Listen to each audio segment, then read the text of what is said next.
Hi everyone and welcome to Photoshop tutorial 4. So in this tutorial we're going to be making a yearbook background. So we're going to choose one of the subjects that we do at school and we're going to think about the colours and shapes that might represent that subject to make an image. Alright, so I'm going to use the example of the subject positive psychology, but you can use any of the subjects that you do at school. It's completely up to you. So let's start by creating a new document. So either File New or Create New. We're going to go to Print, A4. It's a portrait format document and we're going to type in first name, last name, and shoot for. And we're going to hit create. Okay, so we're going to start by filling the background with a solid colour using that paint bucket tool. So remember the paint bucket lives underneath the gradient tool. So keyboard shortcut G, but then you need to right click to select the paint bucket. Okay, so because I'm doing positive psychology, I'm looking for colours that represent well-being and happiness. So I'm going to choose some bright sort of yellows and oranges to start. Okay, so I'm choosing a foreground colour of yellow, I'm hitting OK, and now I'm just going to click once in my document with the paint bucket tool to fill that with a solid colour. Next, I'm going to use the custom shape tool. And remember that the custom shape tool lives in here underneath that rectangle tool. So keyboard shortcut U, and then we're going to right click to go down to the custom shape tool. All right, so you can see when I do that, I get a bunch of options up the top here. I'm going to come over to where it says shape and then there's an icon of some sort. Now at this point everyone's computer is probably going to look a little different depending on the version of Photoshop, whether you're on a laptop or whatever, but I'm going to use this right down arrow to open the custom shape picker. Okay, so I just click on that and you'll see a number of folders there. There's all sorts of folders available with all sorts of images in them. So just have a look around and see what's going to best reflect your subject. So for positive psychology, I'm going to choose a bunch of these flower shapes. I'll choose one from here and then I'll come over here to the fill menu and I'll choose a fill colour. All right, so I'm going to choose a nice bright orange. I'm going to come over into my document and click and drag that shape into the document. Okay, so what I'm going to do is hold down the Shift key while I click and drag, and then I'm just going to let go, grab my Move tool and just start to rearrange shapes on that background.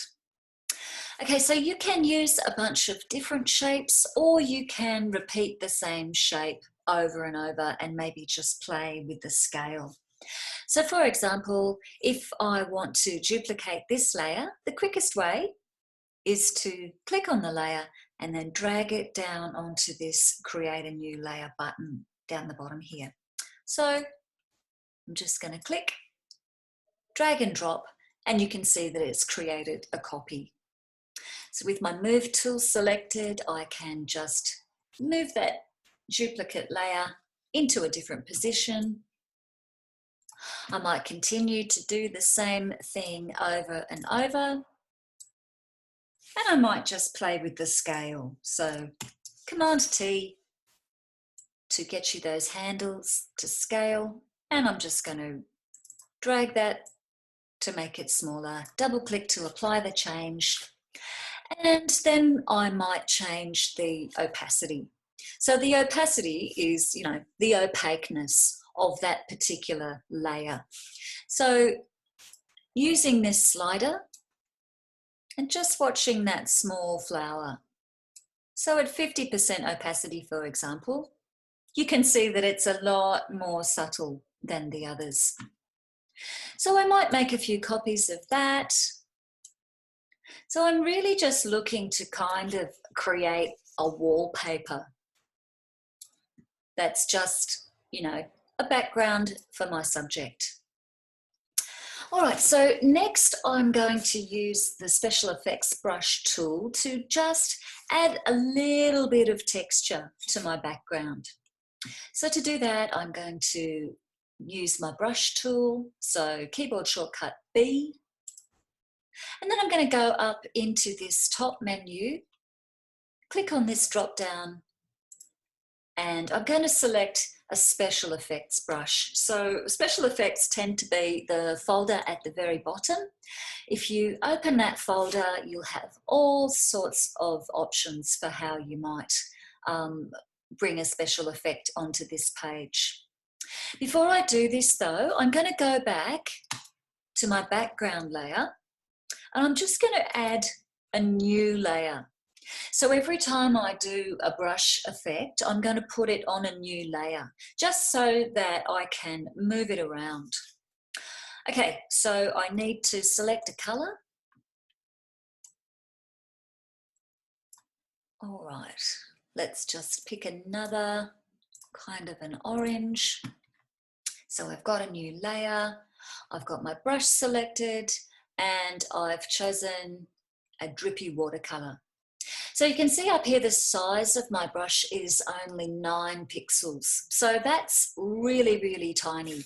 I probably want that to be at least 100, so maybe anywhere between 100 and 200 pixels, just so that I can work quickly and fill a space fairly quickly. All right, so special effects brushes, the longer you hold them down, you'll see that they just sort of bleed. Okay, so I'm just showing you an example of what one brush might do. Okay, so just say I think that that's a little bit too strong and I just want to knock it back.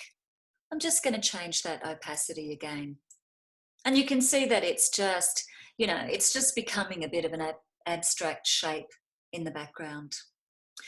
All right, finally, I'm going to use the text tool to just write the name of my subject. So text tool over here in your toolbox is keyboard shortcut T. But before I do that, I'm just going to select a color for my text.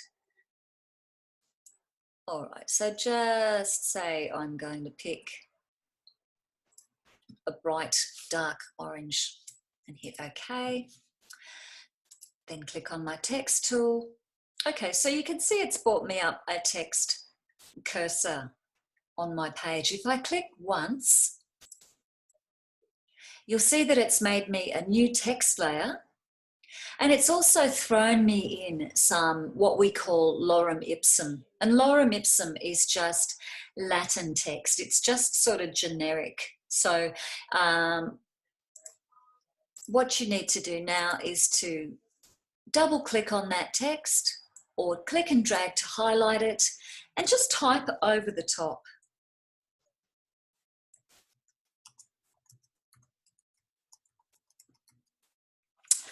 Okay, so when I'm finished typing, I'm just going to grab my move tool. I might move that layer to the very top, and then I'm just going to reposition those words.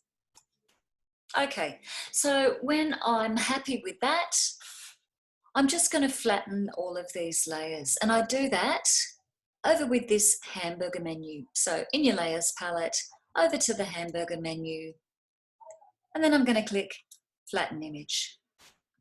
Okay, so from here, file, save as, and I'll just save it in a place that makes sense to me. So we're just ensuring that the format is JPEG, and then we hit save, and we're making sure that the quality is 12 or maximum, and then we hit OK. All right, so that's all there is to it. You can choose whichever subject you would like to. Take a look in those custom shape tools for icons that are relevant to your subject. So for example, if it's maths, you can find a folder of mathematical symbols up there. Otherwise, have a play, and I hope you enjoyed that tutorial.